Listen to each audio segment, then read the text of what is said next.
Hello one and all, and welcome to Behind the Glass. I'm your host, Sam, from the YouTube channel Seen Through Glass. And I'm Tony from Gravelwood Car Sales. Yes, you are. Each week we get together, we talk about cars, motorsport, F1, what else? Cars? We talk about cars. You can listen to us on Spotify, Apple Podcasts. You can watch us on youtube.com/Behind the Glass. Don't forget to subscribe and turn on notifications. And Tony, if people want to support this podcast, what should they do? Watch it. No. But also head to Patreon. You can support us on patreon.com/Behind the Glass. Thanks for tuning in. We hope you enjoyed the episode. Andrew from Alexander's, you are here. Welcome to the studio. Thank you very much. Thank you for coming along. I mean, you've come a long way, actually. I mean, what was your drive this morning? Horrendous. Yeah. What is wrong with the UK and these roads? Well, I mean, good God. I don't think anyone knows how to drive on UK motorways. Well, everyone just drifts now. Have you noticed? Wanders across lanes, yeah, sits in the fast lane. Yeah. Miserable. Yeah. It was, what, about 4.5 hours or 5 hours for you? 4.5 hours. Really? Actually, for a Monday morning, it wasn't too bad for a Monday morning, to be honest. Yeah. Where have you come from? North Yorkshire. Right. Should we reveal what you came down in? Well, you can. A Lamborghini Urus. Yes. Hello. It's coming a proper car. He's coming a proper You don't guy. like 'em, He's do done you? all of us. You know what? I don't dislike them. I appreciate them for what they are. Because to me, what I discovered when I came up and drove that one with you a year or so ago, it is a Lamborghini. That's where they've done a brilliant job, right? Like, it's a bit... therefore, that's probably why I don't really like it, because I'm not a huge modern Lambo fan. But it has stayed true to what Lamborghinis are all about, in my opinion. It's brash, it's shouty, it's in your 100%. face. How often do you drive it flat out and how often do you cruise in it?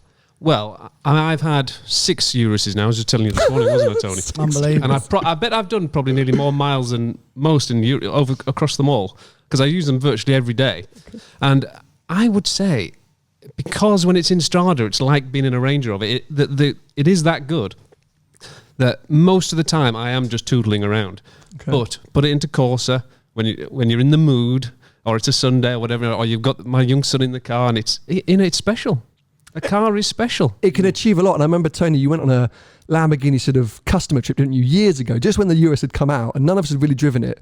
And you'd followed it in, I can't remember, were you in your Performante? Perth, yeah. And I remember you coming back from that trip and saying, we were following this car and it was flat, as in the body roll was just flat through all of these corners at high speed. And you were impressed from outside the car. Yeah, I was, And then we went in it as well, and we really understood. It's literally a supercar jacked up. It's definitely the best SUV you can buy. If you like to drive, it's definitely the best SUV you can buy.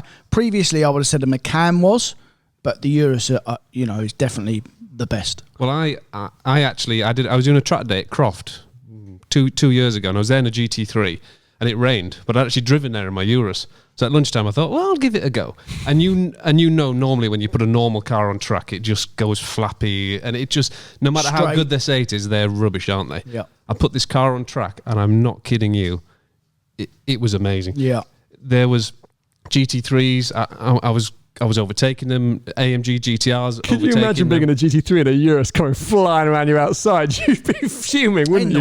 In the fairness, it was wet. But I got to the defence of GT3s. Well, I got back and there was one guy. Do you know Supercar Nigel? He gave me a standing ovation from the pits. The brakes were steaming. But that car, because of the rear wheel steering, I could get loads of oversteer coming out of corners. I mean, what four-wheel drives can you get massive oversteer coming down the pit straight? I mean, come on. Well, maybe we're going to discuss that, because we've been teasing it for a while, but today is our SUV special, an episode kind of dedicated to all things SUV. Mainly because, Andrew, I feel like you are Mr. SUV ever since That's the first time I've been called that, but I'll take it. Ever since we first met, or every time we've chatted, you've always been, I think, flying the flag for the big, punchy SUVs that Tony and I often are a little bit rude about on this podcast. Like them. You like them, but we often say, what's the point in them? Like the Carrera Turbo GT Cayenne XY4C. Urus competitor, that is. Yeah, but I mean, I think when that launched, we were both like,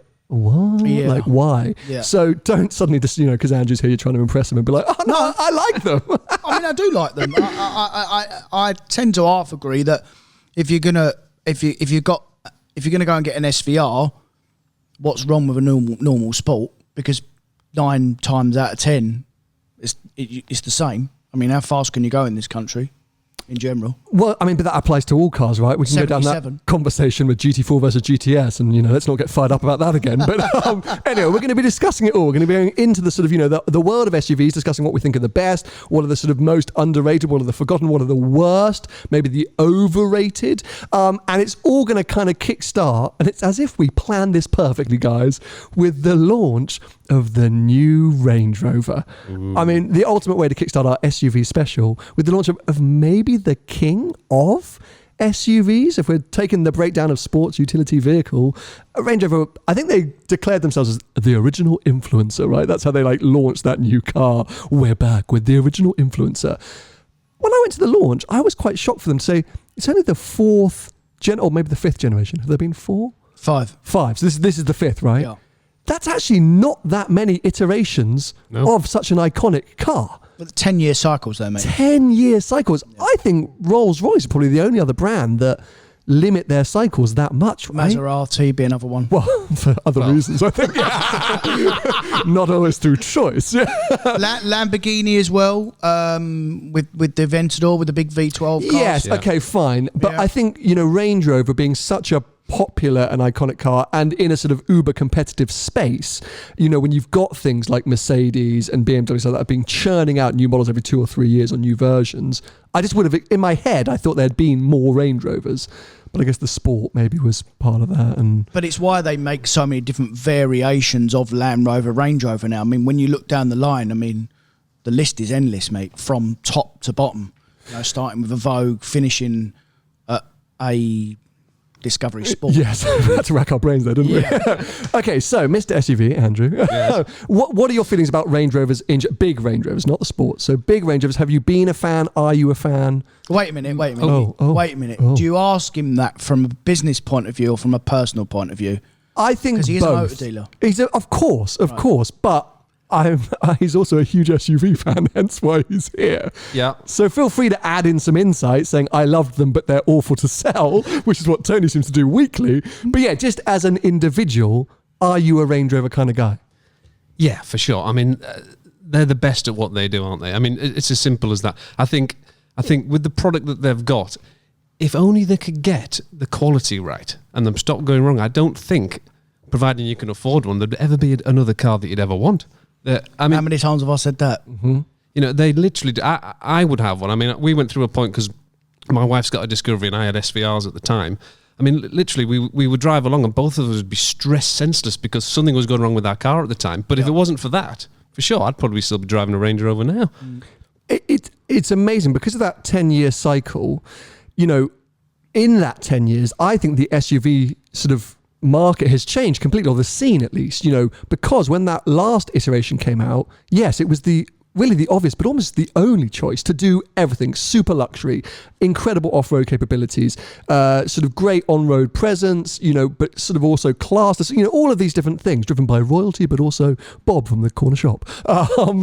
And then that whole space became so much more competitive, and we've seen things like Cullinan, DBX, Urus, X5, blah blah, X7, all these different things. So Range Rover needed to do this, right? They needed to answer the competition, Tony, don't you think? Yeah, I mean, Range Rover don't compete with Cullinan. Why not? It's a different level of money, mate. I mean, Range Rover compete with an X7, GLS, Merc. I disagree. I think Range Rover competes with anything at the top end. I think the only reason you don't have a Cullinan or something, because you can't go shooting. Well, people do, but if you tip up shooting or something in a Cullinan, you get laughed up. Yeah, everyone's like, oh, come Different on, man. money though, isn't it? I mean, a Cullinan's 300 odd grand. I mean, at that point, why isn't everyone in Range Rovers? Why do people even bother buying Cullinans and Bentegas and? But I think it does compete though. I think it's one of the few cars that, even though it's in a different price point, maybe in terms of quality, in terms of quality, it does compete. Maybe it's only a badge snobbery thing, mate. Because you can't.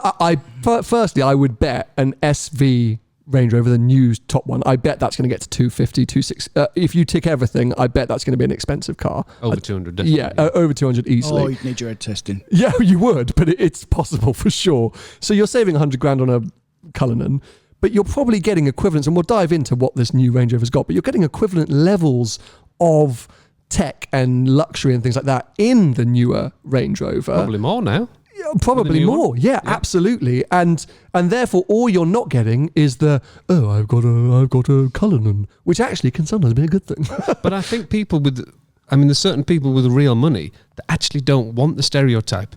Everybody's different, isn't it? So we can't stereotype. But I think the real money out there, they want to tip up somewhere and actually not be known.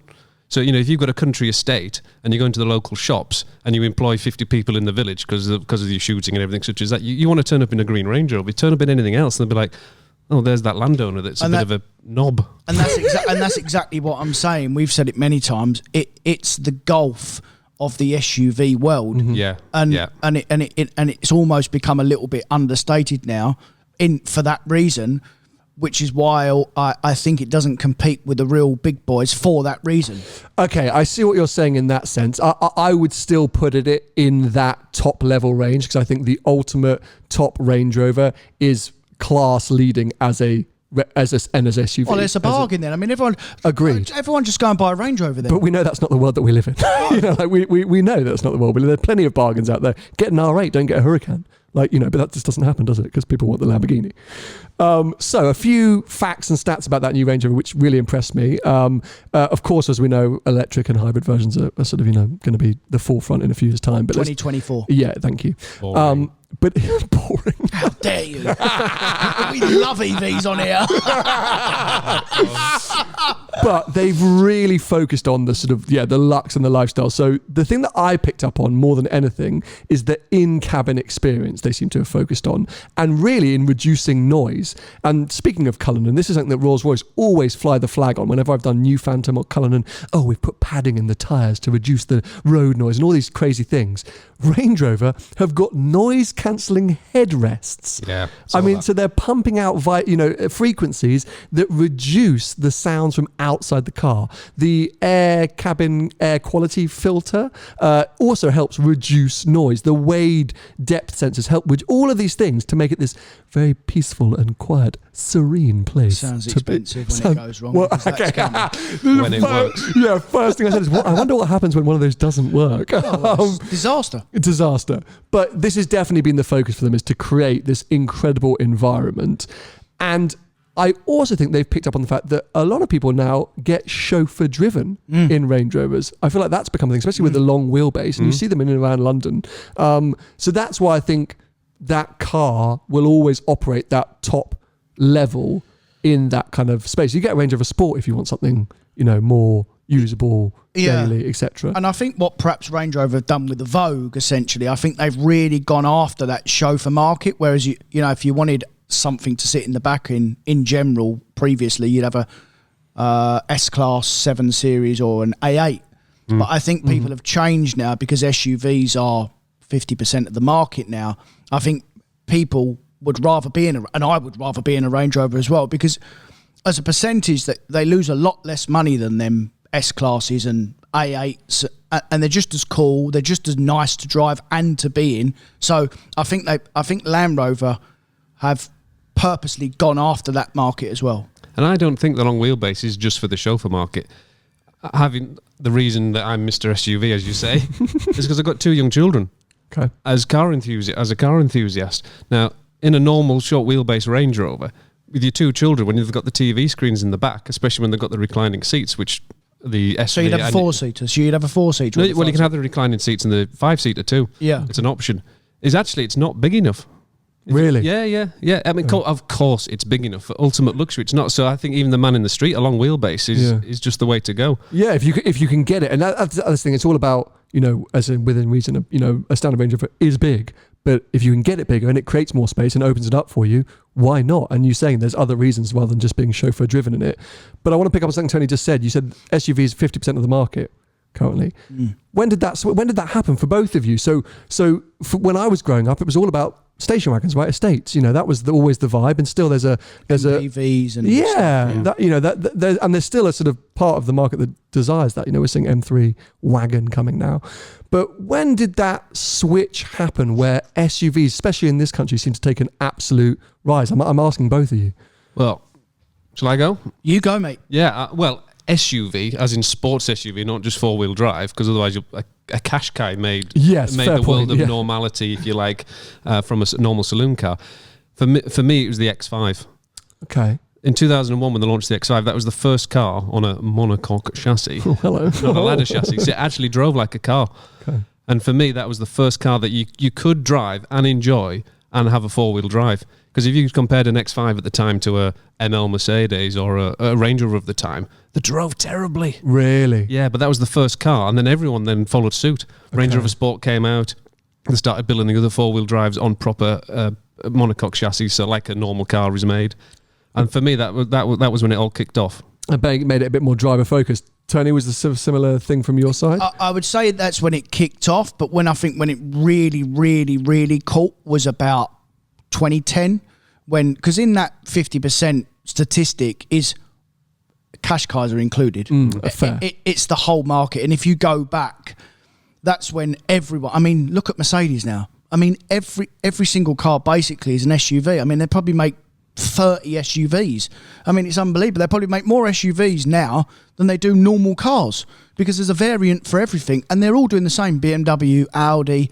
I mean, I saw a Q4 the other day. Where's that come from? Well, okay, It's just another variant of another car. but why? Why and when did this happen? Right? And look, 2010. Yeah. I just told you. no, After 2001. after 2001. Good point. Quite a wide variation there. But that's where, if you like, the Q3s and Q4s, they came from the bigger SUVs. Yeah. But Yes. then they started making smaller versions of them, didn't Compact they? SUV. Yeah, which is then where Macan. So when it's 50% of the market, it's because they build a lot more Macans than they do Cayennes. But that had to start somewhere. Well, I'll tell you another thing as well. Sorry. I'll tell you another thing. If Porsche had have bought the Macan out at the same time or before the Cayenne, they'd have never sold Cayenne. They're because of, like you said, Macan, they sell more Macan than they do anything else. And then it probably is Cayenne. But I think a lot of people, when the Macan come out, they come out of their Cayenne into a Macan because it was that compact SUV. That's the same though as Boxster to 911, in so much as actually a Cayman or a Boxster is probably better than a 911, but it's a 911, so Yeah. you can't. Yeah, you know, maybe. do you really? I think do the you big really want to tip a Cayennes- bit of Macan when there's a better model already out? There's still a market for it, but what I'm saying is, I think if you had a choice from day dot, Macan, Cayenne, I would think more people would have gone into a Macan. You know, they bought a Cayenne Yeah. because there wasn't a Macan. That's what I'm Well, it's saying. like Range Rover. Yeah, I get it. Yeah. And Range Rover Sport, you know, that was my dad, who we know, or at least Tony and I have discussed, owned 55 Range Rover Sports. and had 45 nicks. Yeah, something like that. You know, for him, he never considered the Vogue because it was just too big and too much for him. He always wanted the smaller cars. So, Tony, I see where you're coming from with the Macan argument, but for as many my dads as there are in the Range Rover world, there are many out there buying the big ones and buying the big Cayennes too. But so we understand kind of when they became more attractive, but why do you think as individuals we've all decided that SUVs are theoretically what we want, right? And I am totally partly as part of this conversation and to blame, and we know Andrew is, because you know I'm driving around in an X3. You seem to have 55 Urises, so Have you? yeah, no, well, he's had 8, or how many did you say you had? 6. 6. Sorry, I'm going to extrapolate that throughout the episode. He had 150 Urises. That'll be the title of the episode, I think. But yeah, so why do you think nowadays the majority of people seem to want an SUV? Not just the fact that SUVs became something that manufacturers were making. Where did that demand come from? Well, I would say is the driving position, safety, driving position. You know, that the first time, if you think you jumped in a Range, whatever large car that was up, you actually felt safer and better, didn't you? Looking down on other people and all that kind of. Tony's used to that. So I My think whole life I've done that. No, actually, when I was a bus driver, I didn't. But after then, I forgot about that. when I started getting a few quid, I looked down. Yeah, of course you did. So driving position, the feeling that you have behind the wheel. Yeah, not just drivability, but it's just nicer to be up there, isn't it? And that's the thing is, you know, the cars aren't always that more practical. They don't always have more space. You know, there's various different things, but from a usability, Well, they have more cubic space, mate. more cubic space. Yeah, big word. I'm not silly as I look, you know.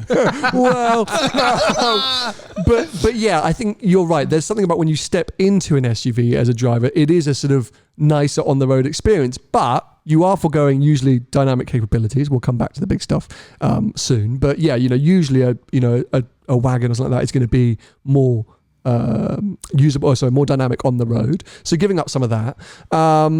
And price-wise, have SUVs been more expensive traditionally, or is it usually they've priced them under? So they are definitely more expensive and no more to make than a saloon car, which is the biggest thing for a manufacturer. And the other thing I'd add to what Andrew said, and he is bang on, is someone someone at the door. You two talk. I'll go and see who that so is. the big thing that I'd add to that, what you said, is they're 4 cars in one, mate. They're not. You know, a traditional saloon car does what it does, but an SUV in general now is like mine and Sam's favourite, well, one of our favourite all-round car, the M5. It's 4 cars in one, and a sports utility vehicle does all of that. But now. yeah, an X5M, so an M5's 4 cars in one, but is an X5M 5 cars in one because it's got a bit more the dog room in it, you know, or whatever it might be. Yeah, and as well, I think people search for, you know, they like the cubic space, which is why in modern SUVs now, I don't really see the point in it, but they end up putting 2 seats in the back and they become 7-seater. Well, that's the big thing with the new Range Rover's got. It's a 7-seater now. Yeah. And they've ticked every box there. Every box. Long wheelbase, SV, 7-seater. I think they did a fantastic job of sitting down and going, what does everyone need or want? Let's just do it all. Let's put Did it you all. hear that 30,000 conversations they had with customers? I mean, obviously 29,000 actually complained about the previous one going wrong. But in terms of what they need, and I think they've nailed it. Have you seen the Alexa thing?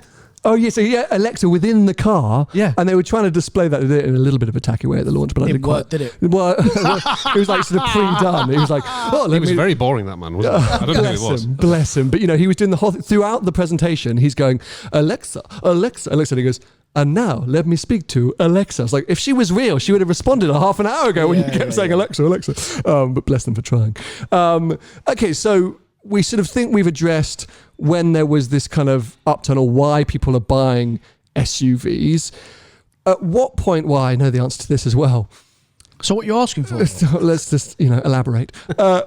Because now we've gone from not only SUVs being desirable, we've now got these super hyper SUVs, right? So you've got, RS Q8 and, we can say it again, Uruses, and I'm trying to think of other examples, X5Ms. Is there an X7M? No, there's not, is it? No. There will be. But even Bentayga, you could put in there. Bentayga, sorry, thank God. Yeah, I don't know. I forgot about that. Ranger Sport SVR.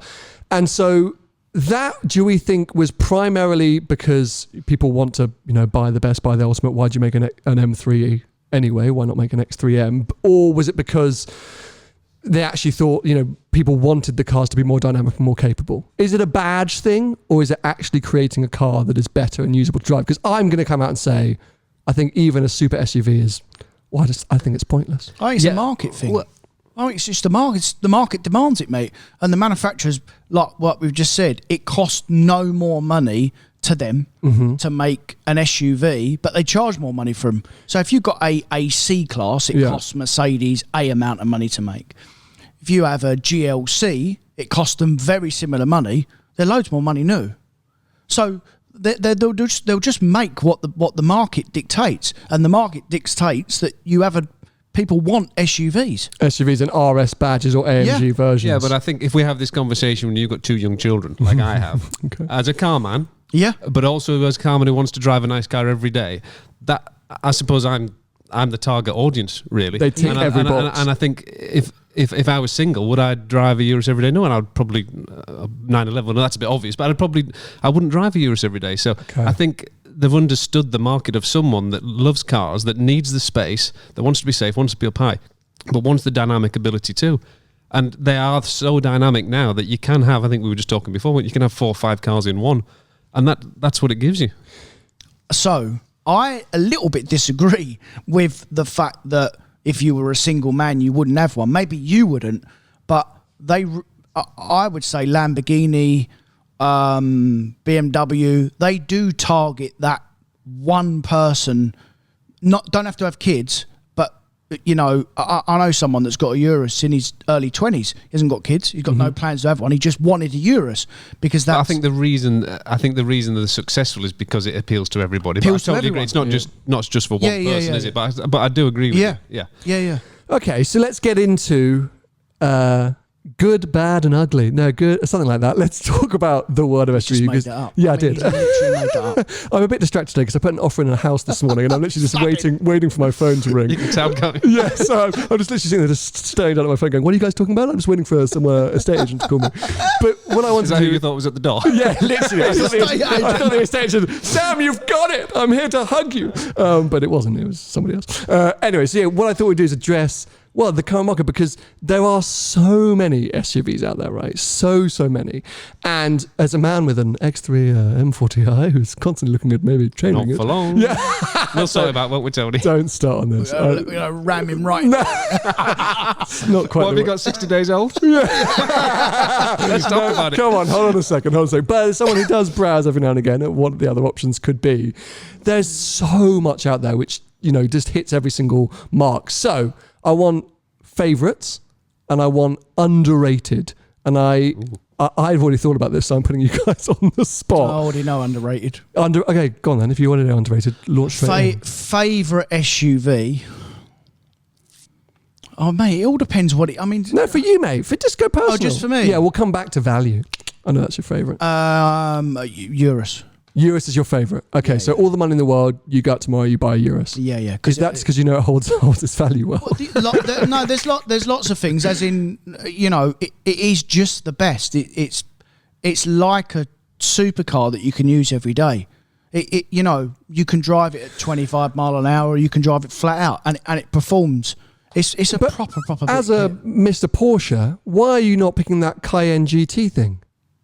because you're gonna have a shit. Okay, so there we go. So it is the fact that the Urus will hold its money is what you like so much about it. No, it's not just that. It's that fundamentally they're the same car, but in terms of brand, you'd rather have a Lamborghini than the Porsche. It's still Would you? It's still, that Porsche would still not drive out a Lamborghini. It will be fantastic and probably slightly dynamically better, but it won't have that inner sort of Lamborghini passion. flair. Yeah, the passion and the flair. Yeah, the only Porsches that really have character, real character, are the GT cars. So that Urus has got some character, a little bit like an SVR Sport. They got and a G Wagon. They got something about them. But if you had to pick out the three, the best one is the Urus for every scenario. So I'm assuming, Andrew, you might say the same thing. What would you swap the Urus for? Okay, well, the other car that I've asked my family, it's been the best car I've ever had, has been a long wheelbase SV Range Rover. Okay. It actually, Yeah. taking the dynamic side out of it as a car, the luxury and the ambience in that car was amazing. I experienced one for the first time at Goodwood Festival of Speed. They just let me one just to go and pot, and I was like, "Oh my god, how have I not realised that this is a thing?" No before? one knows. No one knows about them. So nice, and it just wafts along in complete opulence. Like it's just so nice. And then you get in the back, and all the kit and everything moves, and the pan roof, very very nice. Yeah. Okay, so seats. if you had to give up the dynamic capabilities, that would be your next go-to. And then soon change it for the new one when it's available. Well, I'm going to come then with a bit of a curveball. I would pick the Bentayga every day of the week. Good car. I'd pick the new Good car. Bentayga every day. I've always loved the Bentayga. Even when it first came out, everyone was like, ew. I was like, yes. And I don't care if it's W12 or V8. Doesn't bother me at all. I think they're both wicked. V8's better. Yeah, well, the I V8's agree. lighter on its toes, isn't it? A bit better. Sounds fruitier. Like, they've always, I think, been a bit better than the V8s. But I don't really care. You could waft along, I guess, in the Yeah. W12. And that's like all the details and the finish. For me, a Bentayga feels expensive. Inside or out, it always feels expensive. Where we've spoken about before, Cullinan gets let down by some of its buttons and its functionality. And for me, if I jump in a Range Rover, I'm always going to think, oh, that's from the F-Type. And that's the same from that XE that I borrowed for a week. So Bentayga just has a bit more of a feel to it for And me. do you not find they've fitted into society a bit better now? When they first came out, I mean, I had one very briefly and I got lots of abuse in that car. Yeah. But now, with everything else that's going on, it just sits there on the school car park and no one even recognises them. It's all about change, isn't it? It was just it's a little bit like the stigma that's currently attached to the new M3. People will just forget about it and it'll just be an unbelievable car. But M3 was just ugly. Well, Bentayga was was like the too showy. It was too It's in ugly your... as well. I And think. ugly, yeah. Yeah. Do you think it was ugly? Oh, I said, yeah. I always liked it. I was, But now it's always got interesting. Yeah. Yeah. But still a little bit ugly. Yeah. Hey, I won't hear you talk about it this way. Okay, so those are favourites. Which SUVs do we think are overrated? Overrated. Overrated. So cars, and we've probably spoken about this a bit before, Tony, but SUVs that people go nuts for that actually aren't very good, but for some reason people just keep buying or wanting. Oh, I thought you was going to go underrated. I mean, I had one. Can we do underrated as we're well? coming back to underrated, don't worry. Good. We're working You our go- way through this list. Oh my God! I mean, have you got an overrated? I've got one? 2. Oh, Shall I go first? By and the way, help he's you? planned this. this is what he does to me every week. Every week. Okay, Yeah. right. I'll kick things off and it will help you. The creative juices flowing. First one, G-Wagon. Mercedes G63, I think, is overrated No. because No yeah, chance. yeah, no, No Let's chance. gang up on him. I'm holding my own No, here. he's deluded. To I'm holding my own because what frustrates me is the last version, utter crap. Right? Terrible. Terrible. The new version came out and all the people that had bought the old one and put up with the crap for so long were like, oh my God, this one actually turns on. And they're like, it's amazing. It's so much better. It's still bad. It's still wallowy. It's still cumbersome. It's still a bit old school. And you're buying it to either have people think you're, oh, Tiny Temper's the only popular culture reference I know, or Kim Kardashian, or, you know. He's with it, isn't he? Yeah. Can he see over Have the you stairs? watched, have you watched that extension show like I have? Yeah. Now I realise who he is. Property developer, Tiny Temper. I'm pretty sure he wasn't a property developer last time I heard of him. But you know, so that's a car that I think people are buying to post on Instagram or to turn up to a club in or a restaurant in, and not because it really offers anything else. I don't think it's comfortable. I understand why people buy it, but I think it's overrated. Oh, I've got one then. I've got one. Go on. Defender. Oh, cut me to the heart. Yeah. Why? Why? Because it's a fucking piece of shit. It don't work. Well, that means No, I've it got doesn't work. 31 minutes, 40 seconds to bleep that out.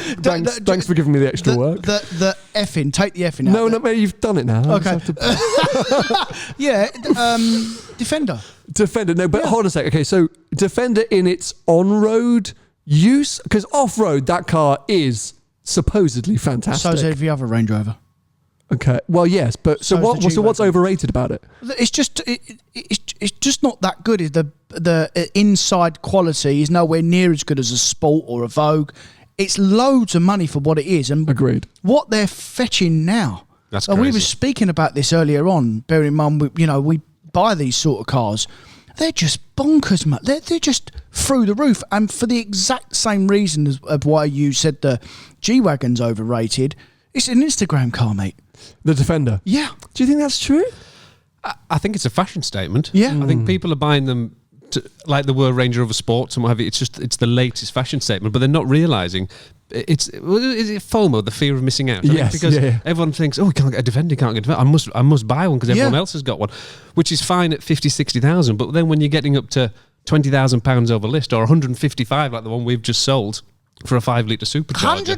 155 grand. Yeah. Unreal, isn't it? I mean, I was sort of fighting you because maybe I'm Don't fight the me. cliche.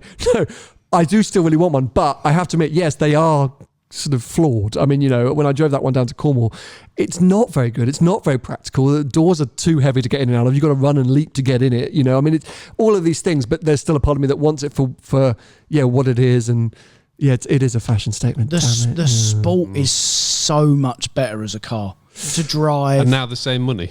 And the Yeah. same I mean, money. come on. At least the same What money. about a Discovery? If you think what a Discovery can do for Yeah. £20,000 less than Yeah. a Defender at current value. For sure. Okay, Yeah. so if you're a farmer and you're buying the Bogo one with Steelies, you know, base spec to use on a farm and it's just an off-road tool, do you not think that Defender will be very good and very capable?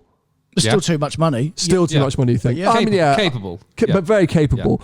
I think where they're going wrong are the people who are buying them like I would to schmooze around in London in with, you know, the 21-inch rims and the leather everywhere. And all, because at that point, 80 grand, you're right, there are so many better cars in terms of quality, capabilities, practicality, etc. So maybe you've got a point. It's a utility family vehicle. The Defender is supposed to be. Mm. If you take price into consideration, which you have to when you're buying these cars, I know we think about price a lot because it's our job to, but actually he's bang on. But the Discovery's a better car. The Discovery, it drives better, it's better finished inside, it's just as practical. Off-road capabilities will be the same because it's still a Land Rover. I mean, why isn't everyone going mad on Discoveries? Fair enough. Okay, Because of well, the number space. plate. yeah. No, it's because of the number plate. Because the of the number back number plate, plate. Yeah. That's what it is. I'll let you have it. it pains me to agree with you, but I do agree with you. Andrew, do you have an overrated car? Yeah, well, first of all, I couldn't disagree more on the G63 because if I hadn't have said long wheelbase for my favourite, that new car's got such personality. Great car. Do you know, it's endearing as a car. You roll it through a corner over 30. Not the new one. Not the No way. new one. No. See, you're like, oh, no, it's so much better. It's still a bit poo, though. No, it's not. It's got a personality. I'm surprised at you actually because you I like I'm cars not. with the No, honestly, No, if you sat here every week, you wouldn't be surprised. I do like cars. because Merc haven't given him one. Something in there. Well, do you know what I would say is overrated, and it's not an SUV, but it's bought by the same people. Is an RS6. Oh, Avant. wow. Oh, you're going to upset a lot of people here. I know that's very controversial, but you know, a large car with a big boot, and everyone says they're fantastic, but they're so boring to drive. They're just fast, but nothing else. I mean, you should stick to SUVs, boy. I mean, you've absolutely dropped a bomb there. No, but the thing is, Let's just end, shall we? No. There'll be a lot of people coming for blood now, but I'm not going to wholly disagree with you because I've you've actually... got to. No, I've never been a big RS6 fan, and I'm not a fan of the old generation. People know that I never know the name C, whatever. So the last one I was never really a big fan C7? of. Oh, sure, let's go with that. Who I knows? think so, yeah. I think the new one's a C8. I still haven't driven the new one, so I shouldn't wade in here. Great car. But to me, it's a bit of a obvious choice, but maybe in the same realm that I'm coming at you, Andrew, being like, oh, well, you know, why does everyone go for them? They're pointless, these super hyper SUVs. Maybe that's the same thing for that. That's just, it's an estate car, so it's more dynamic. It's better for that driver, you know, the driver-focused family man. Surely RS6 is better than what? The RSQ8? Yeah, I just think people go on about it so much because it is actually a decent car, but people go on about it so much as it's the car to have. But dynamically, it's not that good. I would have an RSQ8 over that. 100%. I think I would too. See, I'm not sure I would. If it actually come to it and I was writing a check, I probably would have the RS6 over an RSQ8. If I'm honest, I probably would just because it's less money for sure. The only thing I will pick up on an RS6, which I don't necessarily agree with, is that they are a lot of money, mate. As in a lot of money. Four-sprung car list is 115. You know, that is a few quid for an estate car. And when we go back to it, we talk about it fairly often. When you look at an M5, okay, I know it hasn't got a big boot, but they're 70 grand. Yeah. And it's Big just as good difference. to drive. And actually, it's better to drive than an RS6 as a machine. You haven't got the turn the tailgate. four-wheel drive off, Yeah. can't you? You haven't got the tailgate for the dog. I haven't got the tailgate for the dog. Correct, but you know, It's the killer. if you so if you compare it to an E63 wagon, I'd have the RS6 all day because that E63 is crashy, the infotainment system's fussy, When you say crashy, just clarify that for a second because I think I know what you mean. it's but too bumpy. yeah, it It's doesn't too- it doesn't crash regularly. It, it doesn't sit on the road properly. I knew what you meant to say, but it just always crashes whenever we get in it. Well, we veered off slightly, but I get where you're coming from because I think if you're talking about the SUV market, and especially the super SUV market, you kind of have to address RS6, E63. Has anyone experienced this while we go on this tangent? The A6 all-road, the Vorse, like the big Vorspring. Previous generation. Yeah, me but there's a previous new as one as well. well. There's a new one which is got the same looks as the. I just always see them. I'm like, what a cool looking thing. But I guess they don't get very powerful. Oh, it's so boring. Will to it be drive. boring? Will it be? Okay. Be like Munich? I nearly sent you a link saying, mate, can you get me one of these? Oh no, I wouldn't have replied. I'd have left you on blue tick. I wish I had a blue tick, mate. Okay, well, let's come back to it. Tony, you mentioned you want to do underrated. I've got more topics to come, but more categories to come. But underrated, you were foaming at the mouth to do an underrated car. And the only reason why I thought about this is I've got one of these coming in to How stock. convenient. So, Andrew, welcome to the regular format of the podcast.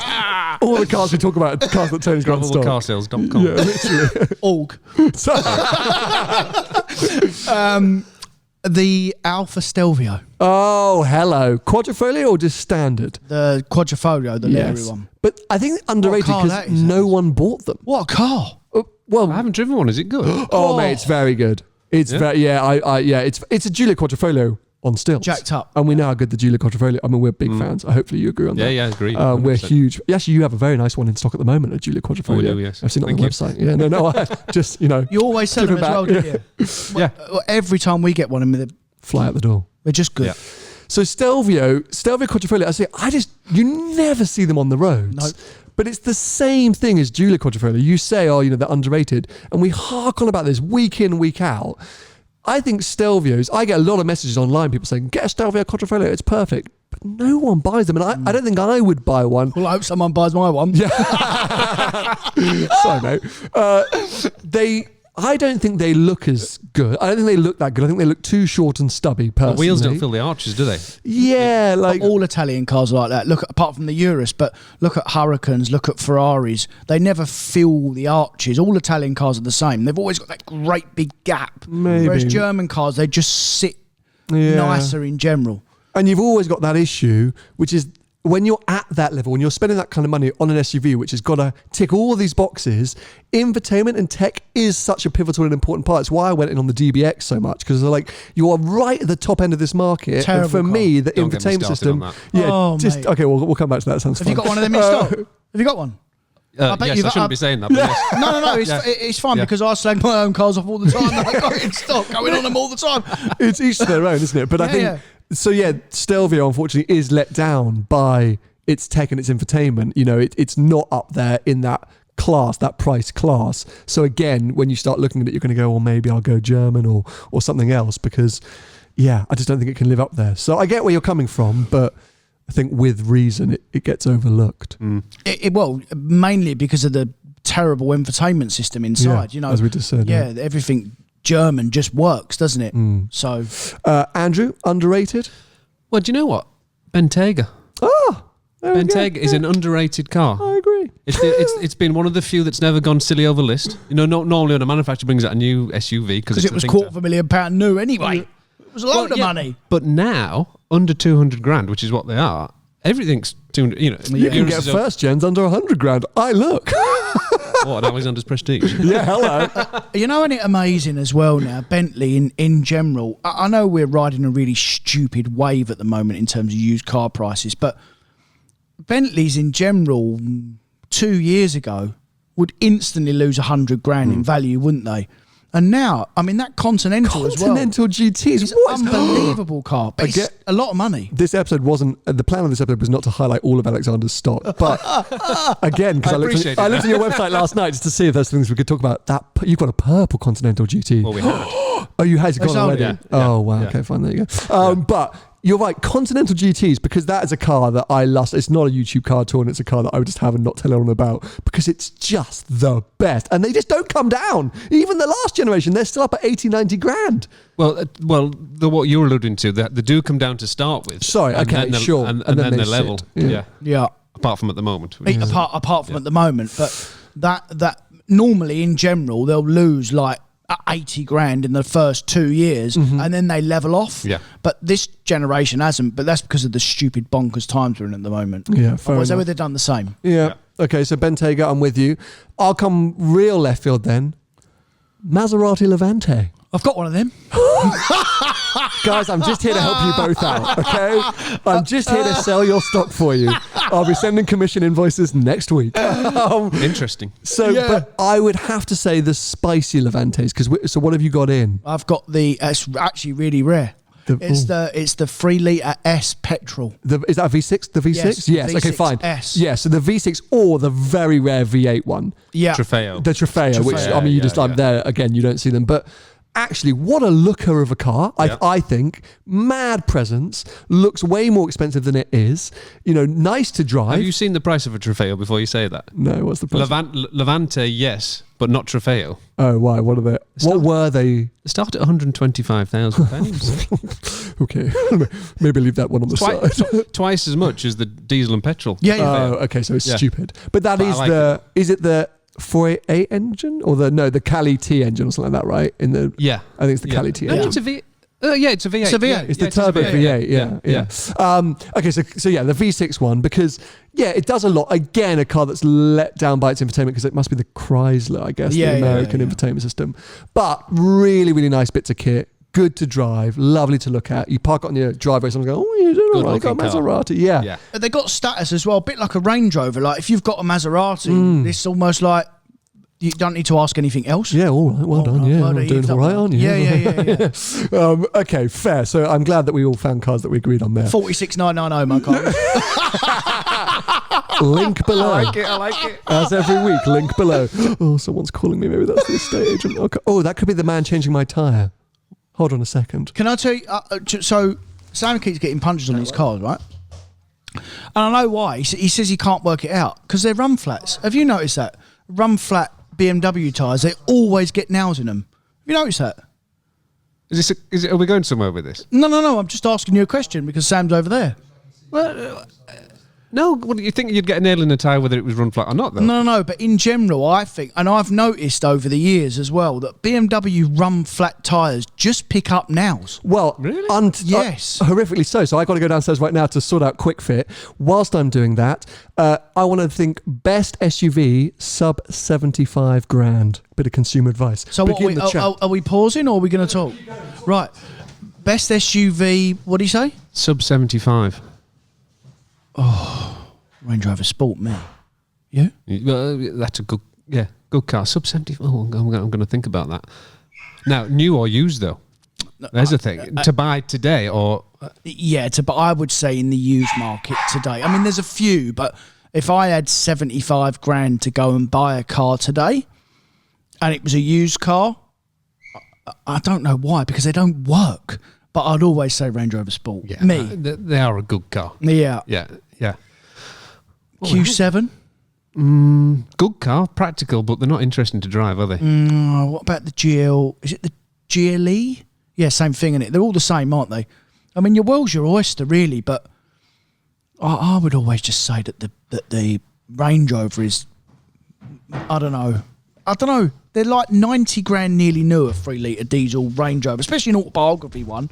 Yeah. You can pick one on the used market for 55, 60 grand, 2-year-old one. It's Where the have we got to? It's the 911s, isn't it? Of SUVs, a Range Rover Sport ticks many boxes, doesn't it? I'd that say what we've settled on? That's what I would say, yeah. Any particular engine?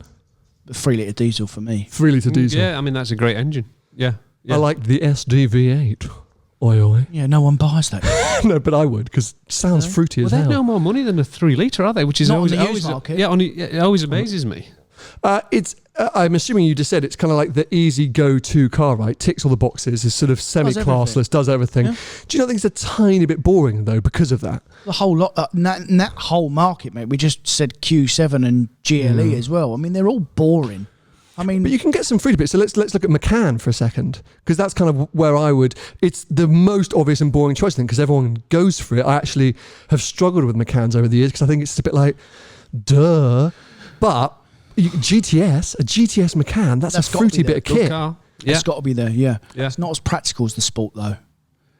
Really? What, less boot space? It's not as big, is They're it? a small. That's why I wouldn't have them. They're a small car. Yeah. Yeah, they're not a big car, are they? If you've got a family, I think it's fine as a second car. Hoards its money well though. They do. Yeah, true. Yeah. So that's the other thing, I think in this space, you can get some overpriced stuff. My M40i, I think new, it was like over a 60 grand car, something like that. That's expensive when it comes out. If you're buying that from factory, that's a lot of money. And okay, fine, if you're buying them used, great value as they will soon be, or maybe one will be available via Gravelwood or Alexander's. Let's see Whoever gives the most money for it. We've got a bidding war at the end of this. But so yeah, the value's got to come into it. So a few of those other cars that I think, represent. So yeah, Macan GTS. Something that what was the car that I was thinking at the other day that I saw that I thought was a great steal? Audi RSQ3. Not a great steal because a lot of money, but I really like that. Yeah, that's not a good car for some. Oh, really? Is it not a good? I don't think so. Both no. of you. No. No, I honestly think No? driving capability wise, if I'm going to say a Sport, and if you want something more reliable than a Sport, I'd have an X5. Oh, well, you're in an Yeah, X5 yeah. today, aren't you? I mean, what a car that is. The car that I've got has got an air suspension, so it's the same similar setup to a Sport, which is why Sports always drive nice, Range Rover Sports. Nice and because you've got floaty. air suspension, yeah. But an X5 of air suspension, flipping hell, it's easy as good, and it won't go wrong. That latest model is very good, isn't Very it? good Very car. good car. Drives- Great value for money now. Yeah, They yeah, look yeah. fantastic. Yeah, they do, yeah. Okay, so did I interrupt? Was there, Andrew, did you pick a best car sub Well, 75 or it was a general? I agreed with Tony on Yeah? that one. Okay. Yeah. So, final category then. what would you replace my X3 M40i with? Let me give you the criteria, okay? So I'm at $450 a month, I think, monthly payments. I could increase that. So let's say we're talking about the, I guess, 55 to 70 grand bracket, let's say, I think, for cars to buy. It's got to be practical and usable. So SUV for sure, not too big. I don't want a huge, massive Cayenne thing, like, good size, got to park it in London. Sound good and fast, but doesn't need to be outrageous, So, but it's got to sound good and fast. Great tech, need tech, because the BMW infotainment, unbelievable. And what else do I want to be need? at $450 a month? No, I can increase from there. But I'm saying, no, but I'm talking about value. So my car, I think, represents insane value at that price point, right? Like, you can't get many other cars at $450 that do what that X3 does. Nope. So whatever you suggest needs to represent a similar kind of thing. It's basically, it's an impossible thing to answer, but I'm intrigued to hear what you would both... Shall I go? Yes, go on. Do you know what I think? Oh God, here we go. And it's a bit obvious because of Urus. half a Urus. Yeah. Is it an F-Pace SVR? Oh, I said that to you yesterday. Yeah, and the reason I say that is it isn't too big. It's good size. X4 size. It's got the 5-litre supercharger engine, which in anyone's money is one of the best engines ever made. Sounds amazing because it's got fair. that SVR tone, hasn't it? Sure. Infotainment. It's there or thereabouts, you know. It's not Italian, is it? When it's working, it's still fine. And I think actually not many people think about that car. It's a little bit under the radar, isn't it? Do they hold their value relatively well? Well, if you buy it as a used car, it will be under 60,000. Yeah. So, I think it'd be good. It's a good shout. It's a good. I don't know why I hadn't really thought. You did say that last night, but I thought you were talking about the new one. I kind of obviously. Yeah, I know you were. Is that what you'd still go for? No. No. Okay, go on. What would you? X3M. X3M. Yes. In terms of value, if you're happy with the car you've got. By the way, I don't think you should change. Okay. I think, but if like wrapping a red car red. Who's done that? I did that. I wrapped my old red F-Type red. It was a slightly different shade. No, he's not all there. Do we need to come back to that? No, we can leave that out. We've done that bit. If the car that you're happy with the car that you've got for not a lot more money. You could just have the step-up version. Gives it a bit more fruitiness. Yeah. A bit more shouty. And it is a good car. It's an M car on stilts. Yeah. Free, bad back. Yeah. Well, I think Vicky will be a little bit upset, but if I just told her... it is crashy. It's not good, like I said. To stop saying crashy, mate. It's the wrong word. It's like brittle or... It's bumpy. Bumpy, not crashy. It's uncomfortable. It's not... An F-Type will drive down the road loads nicer than... I think you're right. It's a bit like that... GLC 63 as well, same thing, and it's really bumpy and they skip. Have you noticed the AMG 4-wheel drive AMG product at low speeds? The skip, really, like a 911 does. Yeah. Interesting. Yeah, because you get that sort of a brutalness from the wheels. It's the front diff that does that. Ah, okay. Right, now clearly Twiggy's bored because she's been coming to each of us trying to get on our laps. So to wrap things up, let's just come back to a very juicy topic. Why do we all hate the DBX? Well. Style over content, like any Aston Martin. Yes. And I think with the Urus, for example, or even a Bentayga, for example, they've got Porsche, Audi bits and pieces in them, and then they make them better. Mm-hmm. The DBX has got Mercedes parts in it, and they've just made it worse. It's true, mate. It's absolutely bang on. But the thing is, so I don't know why I'm going to try and save the DBX here because I've been as rude about it as all of us have. Isn't that what all Astons do? Isn't that sort of almost the Aston charm that you don't buy it for even necessarily the dynamic capabilities compared to its rivals or the sort of in-car infotainment compared to its rivals, but the style, the looks, the feel they make you feel can outweigh those flaws? I think that's fine if you're not driving it every day. You know, if it's your Sunday car, you can put it, but your everyday car, you can't put up with things. And it is a good car. Actually, I will say it's a good car. But you've got to compare it to an SVR. But an SVR's at list is £100,000 cheaper. Yeah. So, and I think that's its problem. It's competing at £200,000 level, but it should be competing at £100,000 level. That's when it would work. As a used car, it'll be great. Yes, it's not a bad car. It's not about, and it does what Aston does, where you're going to have something slightly different and unique on the driveway, and people go, "Oh, I got an Aston," and it's got that style. I don't love the design, but it's got something about when I see them on the road, I go, "Oh yeah, it's DBX." Yeah. So I definitely notice them. It's just for me, as a new car, when you're pitching it against, Bentaygas and stuff at that level, I would just always feel let down. But maybe if you're an old school Aston owner, or you're prepared to put up with those flaws, maybe you're going to end up very happy. But I just don't think it can. I don't think it's there. I don't think it can compete with some of its rivals. I mean, we're in 2021, about to go into 2022. How can you spend 200 grand on a car and be prepared not to be happy? I mean, it's just not good enough, mate. I think you're absolutely right, and I feel so sorry for Aston because it was supposed to be their saviour, wasn't it? I don't feel sorry for them at all. I feel frustrated for them. As many like Cayennes saved Porsche at the time and what have you. I really hoped it was going to save Aston Martin, but it's just not good enough. But for the new price. Like you said as well, like they were given the chance to make a proper bit of kit. You know, it's got that Merc engine in it. You know, and like you said, they've made it worse. Yeah, it is a letdown, unfortunately. But heck, if it drops like a brick ton and it's 75-80 grand, maybe it's a cool car. I mean, I don't know if it's ever going to get even that early low. Hundreds. Early hundreds, it's fine. Fair. It's just a bit overpriced. But no, I wanted to get that out. So look, Andrew, thank you so much for driving all the way down here. It's been a pleasure. It's been great. I'm now going to go and search Auto Trader or look at both of your websites for some potential X3 replacements. But yeah, it's been fantastic. If you guys ever want to check out the stock that Alexander's have got in, head over to their lovely website. I'm sure I'll be back up with you not too long, making some more content. Of course, Tony also has things like a Levante in stock, which is and a Stelvio that is keen for people to buy. So you can go over to Gravelwood Car Sales. If you want to follow either of them, I'll put links to their social media pages below. If you want to follow me, I'm at Seen Through Glass on most social media pages. And we'll be back with you next week for another episode. Thanks for watching. Bye-bye. Thank you. Bye.